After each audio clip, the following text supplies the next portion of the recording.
जमलेल्या माझ्या सर्व हिंदू बांधवांनो, भगिनींनो आणि मातांनो,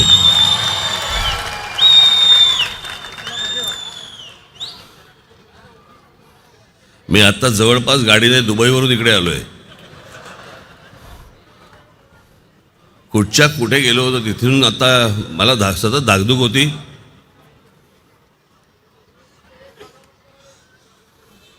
आणि मी पहिल्यांदा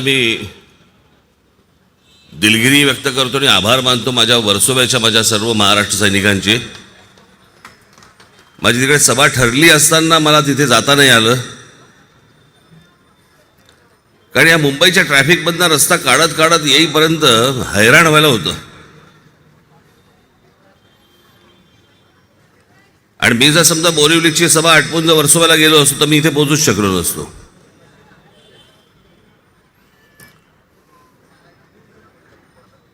आणि मी भाषण चालू असताना मला मेसेज आला वर्सोव्यातनं मला की आमच्या इकडे आम्ही स्क्रीन लावलेत आणि तुमचं बोरिवलीचं भाषण आम्ही इथे लाईव्ह दाखवतोय, अजून थोडा वेळ बोललात तरी चालेल, कारण हे सगळं इथे दाखवलं जात आहे, इकडे ऐकतायत लोक. आणि म्हणून मग मी इथे वेळेवरती पोचू शकलो. सहसा जी मी गोष्ट कधीच करत नाही ती मला आज इथे सभेला येताना मला करावी लागली, ते म्हणजे सगळे सिग्नल तोडत यावं लागलं.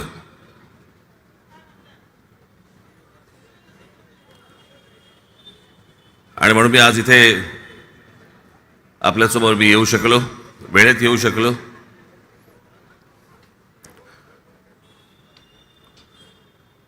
एक तर या सगळ्या निवडणूक आयोगाने हातामध्ये दिलाय खूप मुळात वेळ कमी, 14-15 दिवस दिले, आणि 14-15 दिवसात एवढ्या सगळ्या सभा आटपायच्या कशा? सगळ्या ठिकाणी पोहोचणंच अशक्य आहे. मुंबईतल्या मुंबईत पोहोचता नाही येते, महाराष्ट्रात कुठे पोहोचायचं?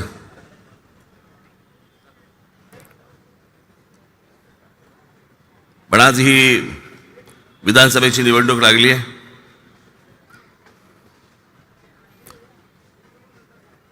माझा बराच काळ या भागात गेला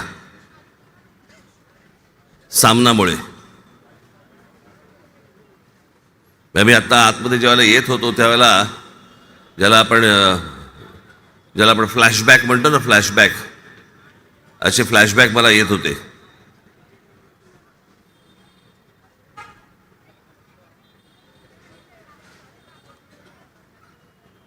ती इमारत आहे कुठे इथे? मागे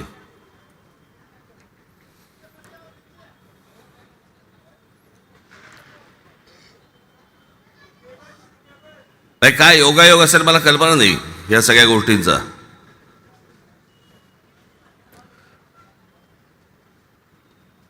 पण जे पहिलं साप्ताहिक जे काढलं माननीय बाळासाहेबांनी आणि माझ्या वडिलांनी मिळून, मार्मिक,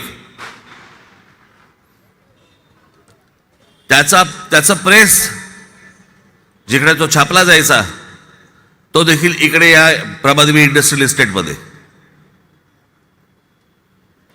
ज्या मार्मिकमधनं शिवसेना निर्माण झाली आणि शिवसेना निर्माण झाल्यानंतर त्याच्यातनं सामना निर्माण झाला, तो देखील प्रभादेवीमध्ये झाला.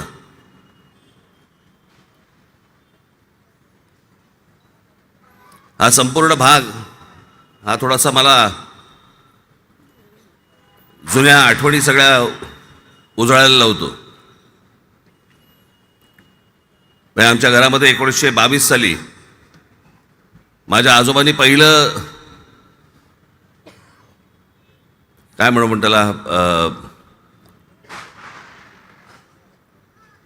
महिन्याला निघतं ते मासिक आणि 15 दिवसाला निघतं ते काय पाक्षिक, आणि ते पहिलं सुरू केलं. त्याचं नाव होतं प्रबोधन.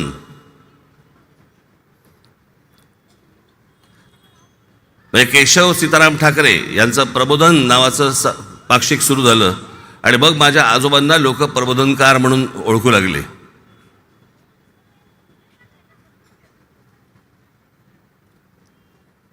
पत्रकारिता, व्यंगचित्रकारिता, चित्रकारिता या सगळ्या गोष्टी माझ्या घरामध्ये मी पाहत आलो.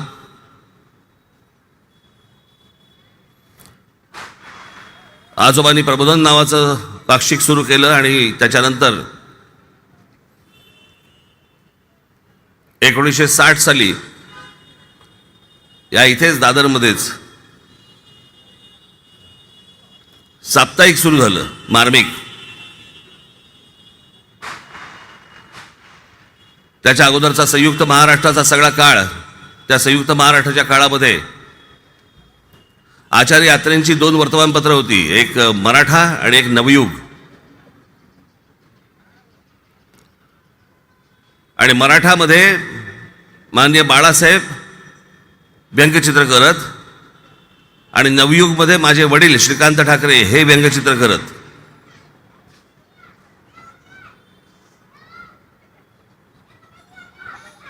हा सगळा अख्खा इतिहास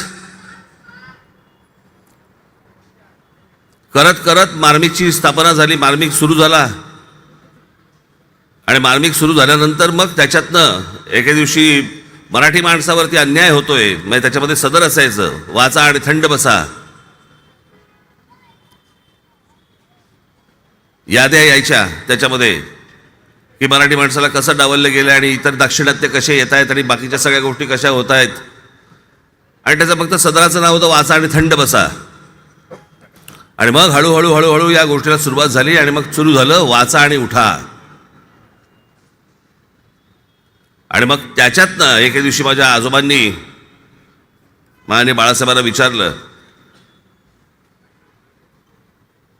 की भाषण दे फिरतोय सगळीकडे, त्याला काय आकार बिकार काही देणारच की नाही. माननीय बाळासाहेबांनी सांगितलं की द्यायची इच्छा आहे, परंतु अजून मला समजत नाही आहे काय ते काय करायचं. नाव काय ठरवलंय म्हणजे अजून डोक्यात काही नाव नाही आहे. मी सांगतो नाव काय द्यायचं. त्याचं नाव द्यायचं शिवसेना.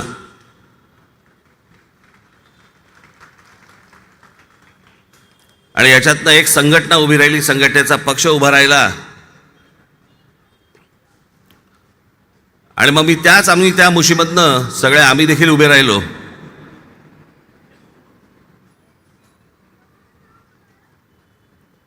आणि मग मी एक व्यंगचित्रकार म्हणून माझी मार्मिकमध्ये सुरुवात झाली.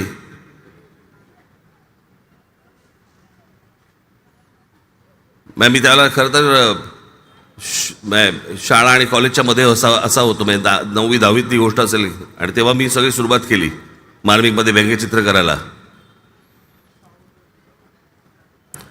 आणि त्या सगळ्या लहानपणापासूनच्या सगळ्या संस्कारातनं त्याच्यातनं मला राजकारण समजायला लागलं, त्याच्यामधनं मला महाराष्ट्र समजायला लागला. त्याच्यानंतर माझ्या आजोबांची पुस्तकं सगळ्या मार्मिक आणि सगळं वाचत असताना, इतरांचे लेख वाचत असताना महाराष्ट्राबद्दलचं प्रेम, महाराष्ट्राचा त्याग, महाराष्ट्र किती मोठा आहे, महाराष्ट्राचा अभिमान, महाराष्ट्राचा स्वाभिमान, या सगळ्या गोष्टी मला त्याच्यातनं समजायला लागल्या.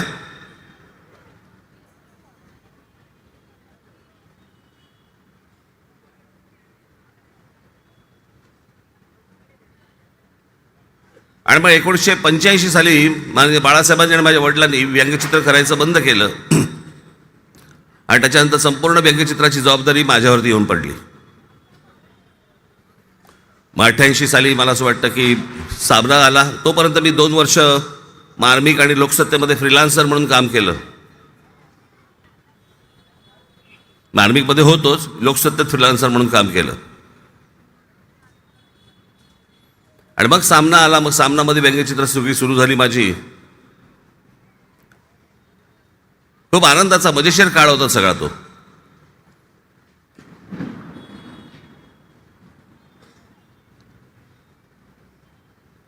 हे सगळं मी आता तुम्हाला सगळं उभं करण्यासाठी, सांगण्यासाठी, एवढ्यासाठीच मला आज माझ्या मनात विचार आला या गोष्टींचा. या सगळ्या गोष्टींची सुरुवात केली माझ्या आजोबांनी, प्रबोधनकार ठाकरेंनी. त्याच्यानंतर मग माननीय बाळासाहेब, माझे वडील श्रीकांत ठाकरे, मग आम्ही सर्व. आणि ज्या दादर माहीम प्रभादेवी मतदारसंघामध्ये मार्मिकची सुरुवात झाली, शिवसेनेची सुरुवात झाली, सामनाची सुरुवात झाली, इतक्या लोकांना आजपर्यंत आमदार म्हणून सगळेजण निवडून गेले, निवडून आणले, सगळ्या गोष्टी झाल्या. मला असं आठवतं, मी 1995 साली ज्या निवडणुका 95 झाल्या, माझ्या महाराष्ट्रभर जवळपास 175 सभा झाल्या होत्या.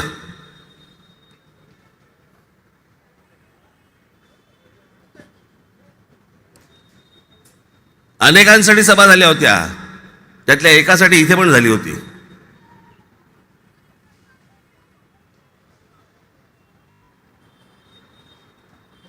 आणि हा सगळा ठाकरेंचा आमचा सगळा प्रवास, या सगळ्या गोष्टींचं जी मूळ भूमी जी आहे ती दादर प्रभादेवी माहीम ही सगळी आहे.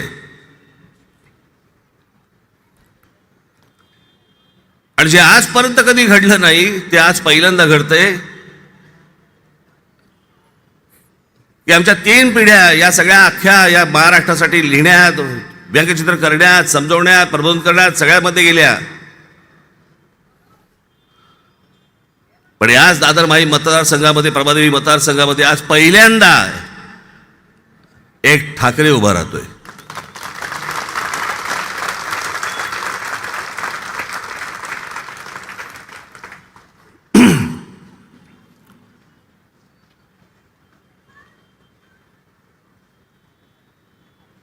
आज अमित साठेची माझी ही एकच सभा आहे. प्रत्येकासाठी मी सभा देतोय, प्रत्येकासाठी.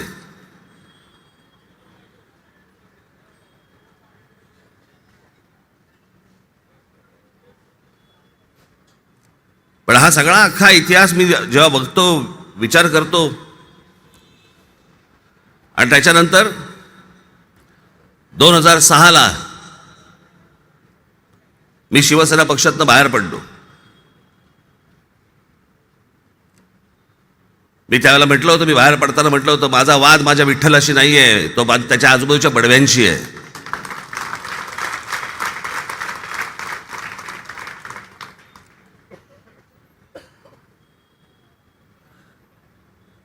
जेवढे अनेक जण जे शिवसेनेतनं बाहेर पडले, मला आठवतं आहे आजही की ज्या वेळेला हे सगळी गोष्ट सुरू होती त्यावेळेला माझ्याकडे जवळपास 37-38 आमदार आले होते माझ्याकडे घरी. 7-8 खासदार होते माझ्याकडे घरी आलेले. आणि सगळेजण सांगत होते की आपण निघूया, आपण उठूया आणि आपण जाऊया दुसऱ्या पक्षामध्ये, सत्तेमध्ये जाऊया.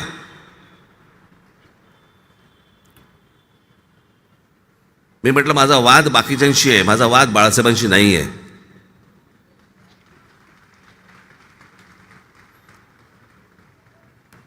अनेक लोक शिवसेना सोडून गेले. मी माननीय बाळासाहेबांना सांगून बाहेर पडलेला माणूस आहे की मला ही गोष्ट पटत नाही, माझी घुसपट होते, मला इथे थांबता येणार नाही.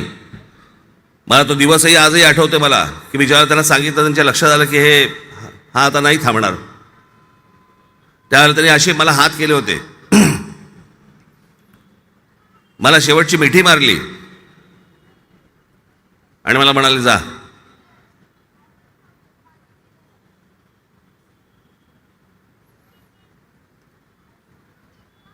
माझ्याकडे आलेले आमदार, माझ्याकडे आलेले खासदार, मला तो पक्ष फोडून कुठची गोष्ट करायची नव्हती. जर माझ्यात जर समजा ताकद असेल, हिंमत असेल, मी माझा स्वतःचा पक्ष निर्माण करीन आणि त्याच्यातनं पुढची मी वाटचाल करीन.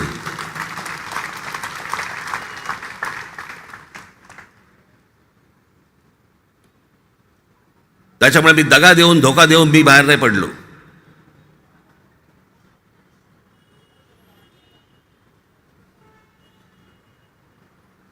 तुम्हाला आठवत असेल, ज्यावेळेला उद्धव आजारी पडला त्यावेळेला पहिल्यांदा गाडी घेऊन मी स्वतः गेलो होतो तिथे. मी अलिबागला होतो. म्हणून बाळासाहेबांचा मला फोन आला, अरे तुला कळलं का असं असं झालंय? म्हटलं हो, मी निघालोय. म्हटलं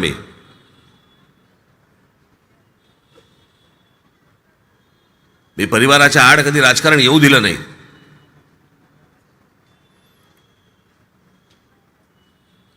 इथे वरळीला देखील ज्यावेळेला आदित्य ज्यावेळेला उभा होता, गेल्या वेळेला 37-38 हजार मतं आहेत तिकडे महाराष्ट्र नवनिर्माण सेनेची. पण म्हटलं आमच्या कुटुंबातला पहिला एक माणूस उभा राहतोय, मी तिथे उमेदवार टाकणार नाही. आणि हे माझ्या मनातनं आलेली गोष्ट होती ती. काय मी कोणाला फोन नाही केला की मी टाकत नाहीये, पुढच्या वेळेला मला सांभाळून घ्या. असल्या फालतू भिका नाही मी मागत.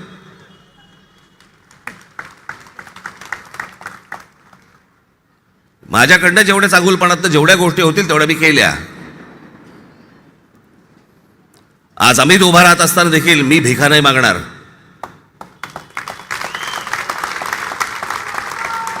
मी या सगळ्या लोकांना सांगितलं होतं, म्हटलं तुम्हाला मी गेल्या लोकसभेला म्हटलं मी तुम्हाला बिनशर्त पाठिंबा दिला होता, त्यावेळेला माझ्या मनात देखील नव्हतं अमित निवडणुकीला उभा राहील, माझ्या मनात देखील नव्हतं, माझ्या काय त्याच्या पण मनात नसेल.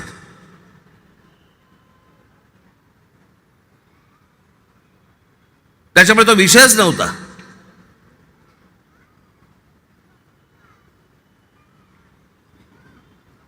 पण ज्या वेळेला मी त्या सगळ्या गोष्टी केल्यानंतर, मी बिनशर्त पाठिंबा दिल्यानंतर, मी त्याला फक्त एवढंच गोष्ट सांगितली, चांगुलपणातनं गुड जेस्चरमधनं चांगल्या पद्धतीने जर समजा होणार असेल तर करा, नाहीतर नका करू. पण आम्ही उभा आहे म्हणून तुम्ही तुमचे उमेदवार मागे घ्या, तुम्हाला वाटत असेल तर तुम्ही करा, नाहीतर नका करू.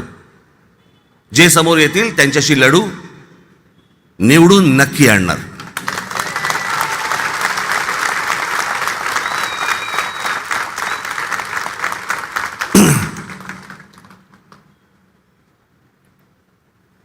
आणि खरंच सांगतोय, तुम्ही जर त्याची प्रोसेस सगळी बघितली असती, त्या सगळ्या गोष्टी जर बघितल्या असतं, तुमच्या लक्षात आलं असतं. एक नेत्यांची आणि सरचिटणीसांची बैठक झाली, आणि बैठकीमध्ये सगळ्यांचं काहीतरी झालं. आमच्या बाळा नांदगावकर बोलले की सगळ्यांनी कोण कोण निवडणुकीला उभे राहणार आहेत, आणि मग त्याच्यामधनं अमित बोलला की नाही प्रत्येक नेत्याने उभं राहिलं पाहिजे, प्रत्येकाने निवडणुकीला उभं राहिलं पाहिजे, उद्या जर पक्षाने आदेश दिला तर मी पण उभं राहीन, अशी एक बातमी येऊन गेली. मी फारसं लक्ष दिलं नाही त्याच्याकडे, म्हटलं येऊन गेली बातमी. नंतर आमची जेव्हा नेत्यांची आणि सरचिटणीसांची बैठक झाली त्यावेळेला एक दोन जण म्हणाले अमितला भांडूपपंत आपण उभं करूया. तेव्हा जरा थोड्याशा माझ्या अँटेनावरती आल्या, म्हटलं हे काहीतरी वेगळं दिसतंय. मग दुसऱ्या दिवशी मी आणि शर्मिला आम्ही त्याला घेऊन बसलो. म्हटलं हे जे बातम्या ज्या माझ्या कानावरती येतात त्या खऱ्या आहेत, तुला निवडणुकीला उभं राहायचं आहे? त्याने मला सांगितलं तू म्हणत असशील तर मी उभं राहीन, माझी इच्छा आहे उभं राहायची, पण तू समजा म्हणणार असेल की नाही उभं राहायचं, मी नाही उभं राहणार. एक बैठक नाही झाली, दुसरी झाली, तिसरी झाली. मग माझ्या असं लक्षात आलं की नाही त्याची इच्छा आहे, त्याला निवडणूक लढवायची. आमच्या वडिलांनी, मला बाळासाहेबांनी, आमच्या वडिलांनी कधी आमच्यावरती कुठची गोष्ट करा किंवा कुठची गोष्ट करू नका असं कधी आजपर्यंत आम्हाला सांगितलं नाही. मीही माझ्या मुलांना सांगत नाही. त्याच्यामुळे त्यांना जर समजा वाटत असेल की निवडणुकीला उभं राहायचं, राहावं. मला कधीच वाटत नाही. मी ज्या मुशीतनं घडलो, मी ज्या गोष्टीतनं आलो वरती, त्यातनं मला कधी वाटतच नाही. म्हणजे मी काल परवाकडेच मी माझ्या एका सभेमध्ये मी एक उदाहरण दिलं.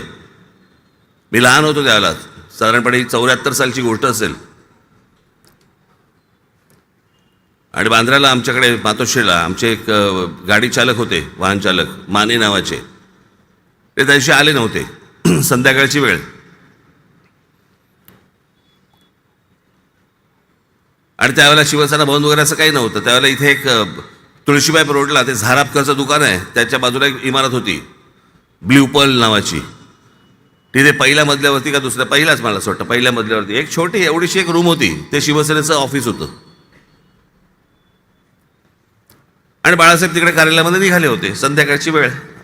बाळासाहेब, मी आणि अजून एक कोण मला असं वाटतं आमचे ते वरळीकर होते, आणि तो आमचा दिना सावंत का कोणी होता का अजून कोण होता आता लक्षात नाही माझ्या. इतक्यात त्यावेळेचे महापौर सुधीरभाऊ जोशी, इथे जे जुने जाणते जे लोक आहेत त्यांना कल्पना असेल की पूर्वीच्या जुन्या महापौरांच्या गाड्या काय असायच्या. इम्पाला गाडी होती, इम्पाला मोठी अमेरिकन गाडी, ती लाल दिव्याची.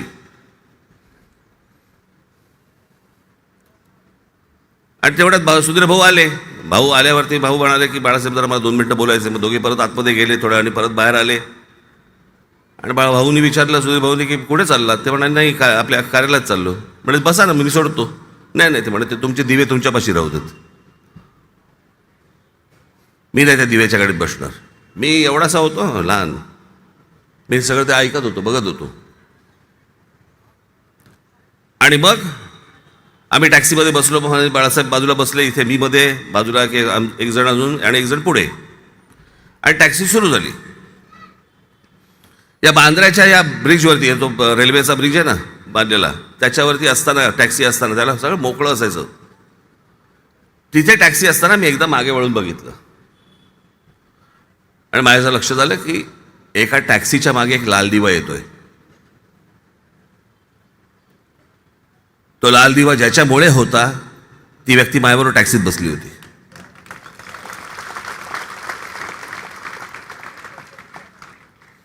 आता मला सांगा, हे चित्र ज्या मुलाने लहानपणी पाहिलं असेल त्याला खुर्चीबद्दलचा सोर्स असेल का? मला जरा सांगा. किंवा अशी काही गोष्ट माझ्या मनाला, त्याच्यामुळे मला नाही कधी वाटलं, पण जर समजा त्याला वाटलं असेल तर वाटू शकतं, मी अडवणार नाही.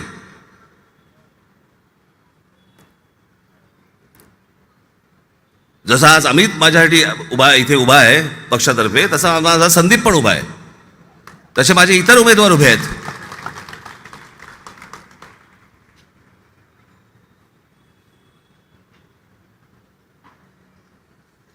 मला आज त्याच्या अमितच्या विरोधामध्ये जी माणसं उभी आहेत, मी या सगळी अख्खी अंडीबिल्ली बाहेर काढू शकतो सगळ्यांची,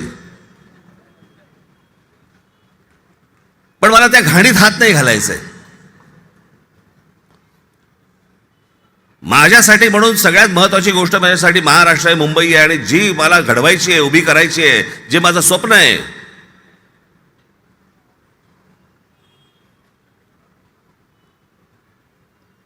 त्याच्यासाठी मला अशी माणसं पाहिजे ज्यांच्या आतमध्ये एनर्जी आहे, ज्यांच्या पोटामध्ये एक आग आहे. तुमच्या हाकेला 24 तास ओ देणारी माणसं पाहिजेत मला.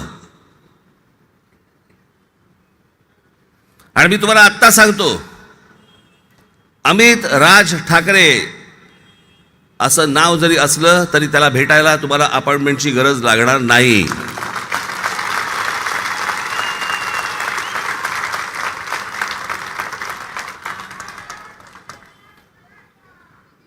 मी त्यालाच नव्हे तर माझ्या उमेदवारांना मी सांगितलेलं आहे की तुमचा एक मोबाईल नंबर हा तुम्ही दिलाच पाहिजेत, आणि त्या नंबरवरती तुम्ही नाही तर तुमचा माणूस, कोणतरी माणसं ही तिथे 24 तास अवेलेबल असली पाहिजेत.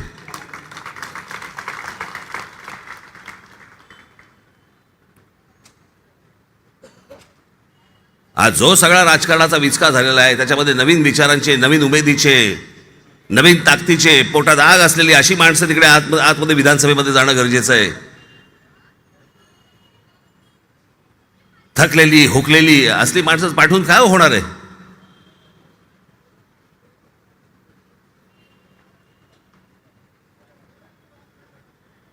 मला आज कल्पना आहे की मी इथे प्रभादेवीमध्ये आलोय, तुमची एक अपेक्षा असेल की मी समोर जे उमेदवार उभे आहेत त्यांच्याबद्दल काही बोलावं. मला नाही वाटत मी काही बोलावं. बोलण्यासारख्या खूप गोष्टी आहेत, खरंच खूप गोष्टी आहेत, पण जो कोणाचाच नाही राहिला त्याच्याबद्दल काय आपण बोलायचं?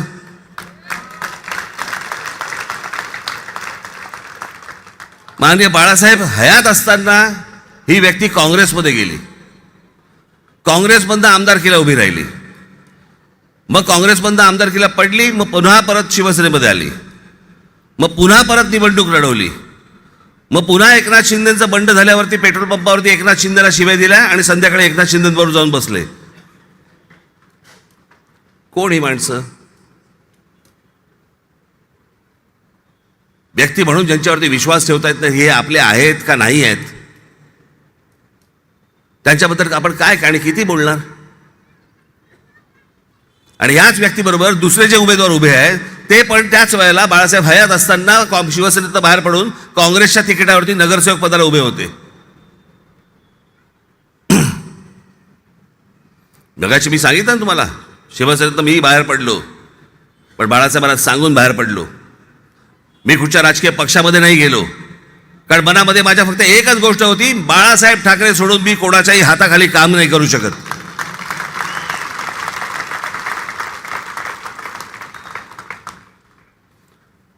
आणि म्हणून आपल्या समोर जो आलोय, माझं महाराष्ट्राबद्दलचं स्वप्न आहे, मला वेगळा घडवायचा आहे. मी ज्यावेळेला पक्ष स्थापना ज्यावेळेला मी केली 2006 साली, त्यावेळेला माझ्या भाषणामध्ये मी सांगितलं होतं की जगाला हेवा वाटावा असा महाराष्ट्र माझ्या हातून घडावा, एवढीच फक्त माझी ईश्वरचरणी प्रार्थना आहे.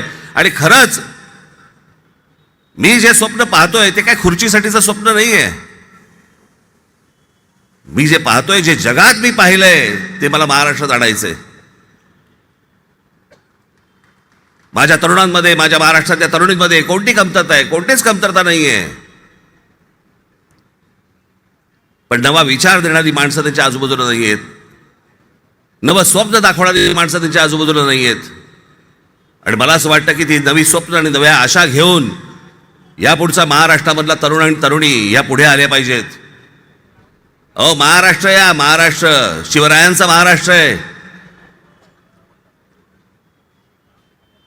ज्या महाराष्ट्राने या देशाला दिशा दिली आहे, नवा विचार दिलाय, तो विचार मारण्यासाठी ज्या वेळेला औरंगजेब महाराष्ट्रामध्ये येतो, तो विचार काय असेल विचार करा. आणि या महाराष्ट्राने या हिंद प्रांतावरती जे राज्य केलं, त्याच्यानंतर आज हा महाराष्ट्र अशा विचित्र परिस्थितीमध्ये सापडलेला आहे की ज्याच्यावरती कोणाचा कोणावरती विश्वास बसत नाहीये. आपलेच लोक फंद फितुरी करतायत. आपल्याच लोकांवरती विश्वास ठेवता येत नाहीये. आणि म्हणून मी आपल्या समोर जो आलोय आज 2024च्या निवडणुकीला, हे नवीन उमेदीचे, नवीन विचारांचे, पोटात आग असलेले, तुमच्यासाठी काम करणारी अशी माणसं मी तुमच्या समोर आणतोय. आज अमित इथे, संदीप, ही सगळी माणसं, आज सगळे उमेदवार माझे महाराष्ट्रामध्ये आज उभे आहेत. आज प्रभादेवीकरांच्या साक्षीने आपण सर्वांनी आज अमितला, वरळीमधनं संदीपला आणि माझ्या महाराष्ट्रामध्ये जिथे जिथे माझे उमेदवार उभे आहेत त्या माझ्या सर्व उमेदवारांना येत्या 20 तारखेला आपण रेल्वे इंजिन या निशाणीवरती बटन दाबून यांना प्रचंड प्रचंड प्रचंड मताने विजयी करावं असं एक आवाहन करतो आणि आपल्या सर्वांची मी रजा घेतो. धन्यवाद. जय हिंद, जय महाराष्ट्र. देश विदेशातील प्रत्येक घडामोडींचे लाईव्ह अपडेट मिळवण्यासाठी आता साम टीव्हीच्या सर्व सोशल मीडिया प्लॅटफॉर्मला लाईक, फॉलो आणि सबस्क्राईब करा. तसंच सर्व नोटिफिकेशनसाठी बेल आयकॉन प्रेस करायला विसरू नका.